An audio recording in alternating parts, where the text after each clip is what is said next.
Imagine um país onde o solo e o suor moldaram a história, onde o café reinou como motor da economia até uma crise devastadora que transformou o cenário para sempre. No Brasil, a industrialização foi mais que um processo tardio, foi uma revolução silenciosa que alterou a paisagem, a economia e a sociedade. Bom dia, boa tarde, tudo bem? Aqui quem fala é o Luigi e hoje eu vou falar sobre a espacialidade da industrialização brasileira, o capítulo 21 do SAS, olha só que interessante. A gente precisa destacar primeiro que como São Paulo foi o berço da industrialização do Brasil. Primeiro, a gente tem São Paulo como o maior exportador de café, o que gerou muita economia no Brasil, e foi a principal lá na década de 1920, e isso ocasionou no primeiro surto industrial no Brasil. O que foi o surto industrial no Brasil? A gente tem como primeiro marco a proibição do tráfico negreiro, né? Então a gente não vai poder mais ter entrada de pessoas escravizadas no Brasil. Mas não foi o fim da escravidão. Ainda tinha escravidão, mas não podia mais entrar escravizados no Brasil. Então o que eles tiveram a ideia? A gente não vai poder mais ter escravizado. A gente vai precisar ter uma mão de obra assalariada. E para isso a gente vai pegar o pessoal lá de fora. Então eles acabam incentivando a migração do pessoal de fora para o Brasil, para São Paulo. Por que para São Paulo? Simplesmente São Paulo tinha a melhor estrutura econômica da época, tinha o melhor porto, que é o Porto de Santos, e também era um transporte muito eficiente, né? Porque eles vinham da imigração, já vinham para Santos e São Paulo e já trabalhava assim. Então a gente vai ter a entrada da mão de obra assalariada e da imigração nas fábricas.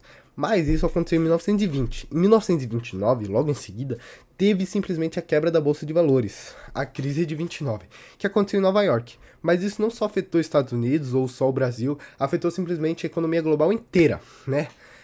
E com isso a gente vai ter a entrada no poder de Getúlio Vargas, que é mais ou menos nessa época, 1929, 1930, ele entra no poder e vê que ele não vai mais poder fazer exportações ou importações por conta dessa crise econômica global. A gente consegue ver que essa agroexportação ou importação de produtos acabou, pelo menos nessa época. Então ele vai ter uma ideia diferente. Ele vai ver que a gente precisa produzir com indústrias nacionais aqui no Brasil para a gente ter um lucro diferente. Então Getúlio Vargas, em 1930, consolidou um poder industrial aqui no Brasil, principalmente na região sudeste, com indústrias pesadas, como a Companhia Siderúrgica Nacional, a CSN, tira o H. A gente vai ter a inauguração em 1940 dessa CSN em Volta Redonda, no Rio de Janeiro. Por que em Volta Redonda, no Rio de Janeiro? A gente consegue ver que a estrutura que tinha no Brasil na região sudeste era muito forte, porque a gente tinha economia cafeeira, a gente também já teve a política do café com leite, que era Minas e São Paulo, onde teve a melhor estrutura. São Paulo tem o melhor porto, sabe, essas coisas. Só que ele escolheu principalmente Volta Redonda porque era mais perto do quadrilátero do ferro, que fica em Minas Gerais. Quadrilátero do ferro é um lugar onde teve a mineradora de ferro, de outros metais e a maior produtora de aço. Então a gente vai ter essas indústrias de bases perto das indústrias pesadas. Isso foi até 1950, quando Getúlio Vargas se suicidou e saiu do poder, e a gente entra com Juscelino Kubitschek. Ele acha que ele é um cara diferente. Ele adotou o lema, JK, Juscelino Kubitschek, adotou um lema de 50 anos em 5. Então ele abriu um mercado externo para muitos investidores estrangeiros verem aqui para o Brasil e investirem nele.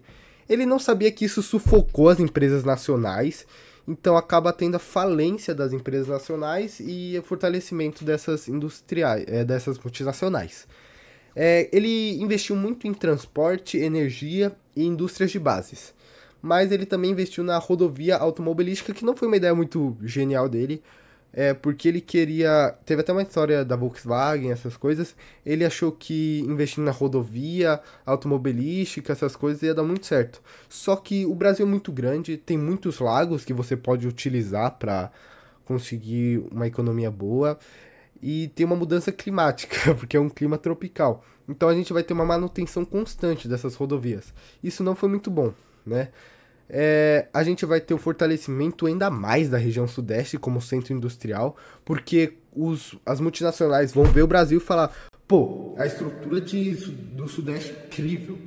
Aí você vai olhar a estrutura do Nordeste, não é tão boa assim. Então a gente também vai ter a migração do pessoal do Nordeste para o Sudeste, por conta dessa mão de obra que vai aumentar aqui, por conta da industrialização que acontece na região Sudeste. Mas JK sai do poder porque a gente vai ter a ditadura militar aqui no Brasil. E a ditadura militar não pensou diferente de JK e acaba seguindo as mesmas ideias de indústrias da economia. Então, eles acabam fazendo um grande investimento nessa infraestrutura de hidrelétrica, isso foi interessante, das energias automobilísticas também, e eles pediram muitos empréstimos do mercado externo, o que ocasionou uma grande dívida depois que você vai ver. A gente vai ter uma década milagrosa, porque deu muito certo, porque eles tinham muito dinheiro, porque eles pegaram emprestados do mercado externo, mas a gente consegue ver isso depois na década de 80, que foi a década perdida. Por que a década perdida? A gente vai ter uma estagnação econômica no Brasil, por conta dessa grande dívida, a gente vai ter uma desvalorização da moeda e uma inflação, e a inflação vai aumentando, sabe, essas coisas. Mas em 1990, a gente vai ter mudanças de planos. O Brasil passou por umas privatizações e uma abertura da crescente capital internacional. Esse processo foi marcado pela mecanização da produção, o que trouxe o desemprego estrutural. O que foi o desemprego estrutural? Com essa intensa mecanização que foi aqui no Brasil acaba acontecendo, a mão de obra foi trocada por máquinas. Então a gente não ia ter muita mão de obra por trabalhadores, então acaba tendo esse desemprego estrutural. E a gente consegue ver que, mesmo que às vezes, uma vez ou outra, eles tentem descentralizar o poder na região Sudeste, ela é sempre o local onde as multinacionais vêm. Visto isso, eles tentam mudar isso com a guerra fiscal, que é simplesmente o Nordeste, principalmente, e outras regiões do Norte, tem o objetivo de atrair grandes investimentos privados para o Nordeste e essas regiões, reduzindo os impostos, chamado de guerra fiscal. E isso deu certo, trouxe bastante indústrias para outras regiões, descentralizando um pouco da produção industrial brasileira do Sudeste. Então a gente consegue ver que hoje o Sudeste, ele ainda assim é o centro industrial, mesmo com a guerra fiscal e outras tentativas, por conta dessa estrutura desde 1920 até antes. A gente consegue ver o impacto da industrialização no desenvolvimento e nas desigualdades regionais do Brasil. E essa é a história da industrialização brasileira. Em resumo, é isso que o país buscou, se modernizar, diversificar sua economia, mas que enfrentou e ainda enfrenta para garantir um desenvolvimento mais equilibrado, porque a gente consegue ver essa desigualdade do Sudeste para o Nordeste, para o Norte, para o Sul, essa grande diferença de centralização industrial aqui no Brasil. Então, é isso a minha parte do capítulo 21, espero que você tenha entendido e obrigado. Oi, eu vou falar sobre as concentrações industriais e os contrastes entre as regiões, né? Concentração regional é a distribuição geográfica das atividades industriais em uma região ou um país. Isso a gente consegue ver a produção concentrada em poucas áreas, né? E no Brasil sendo ela as regiões litorâneas do país, como Nordeste, Sul e Sudeste, né? Os centros industriais normalmente giram em torno das capitais.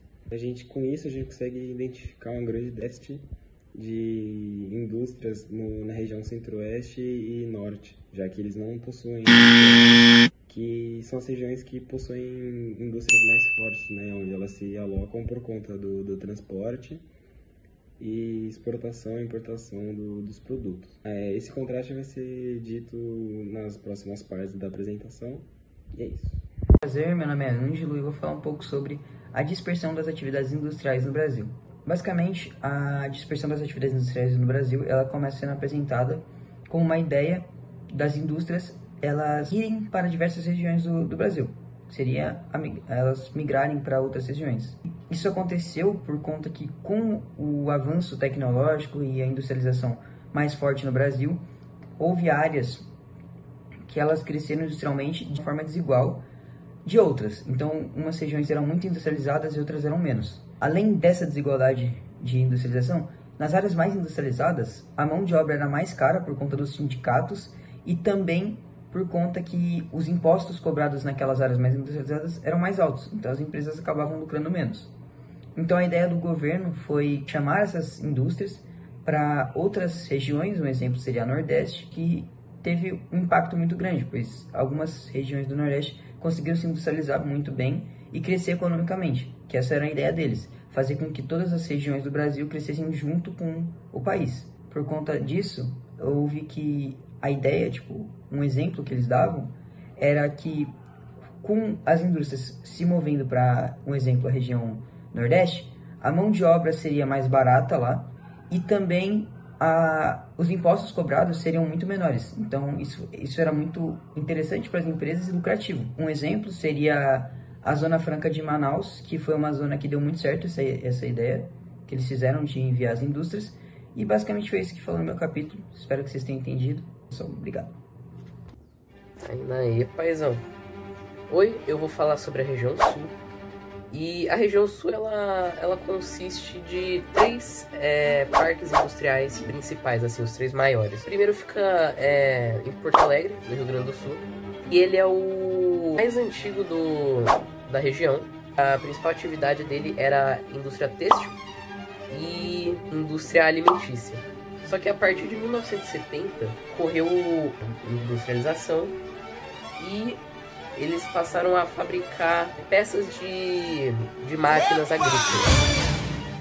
E a partir de 1990, com a instalação da General Motors, que é uma montadora de máquinas, eles começaram a fazer peças de automóveis. Essa instalação da General Motors, ela ajudou bastante para impulsionar a industrialização na área. O outro parque também fica em Curitiba, na parte ali de Araucária, onde tem uma instalação da Petrobras, que foi instalada na década de 90, em 1990.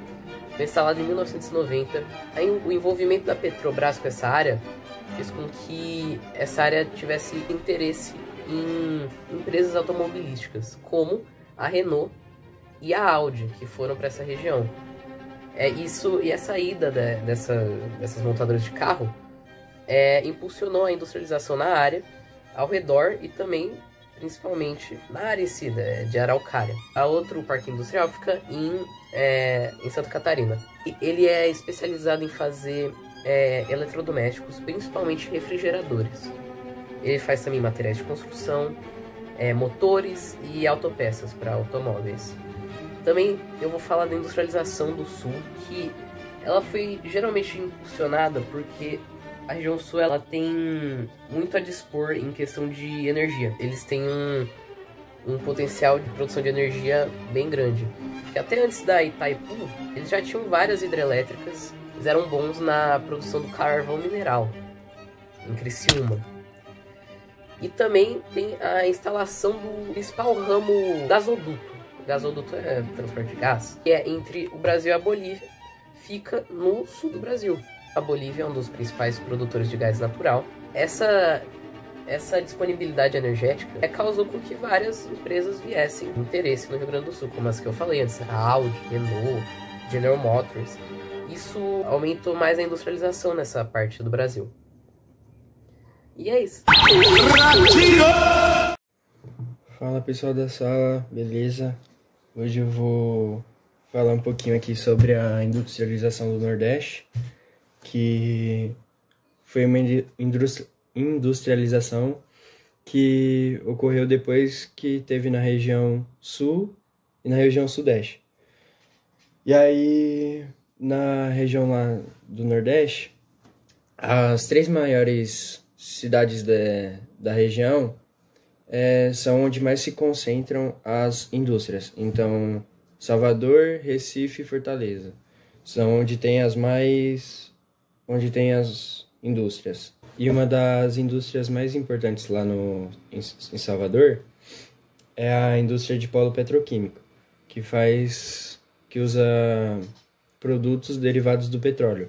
Então, meio que gasolina, eles fazem todo o processo lá para tirar o petróleo e fazer os produtos que são derivados dele.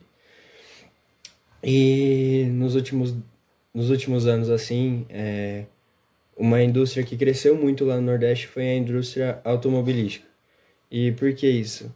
Porque as indústrias automobilísticas, elas vão para lugares onde a população está mais concentrada.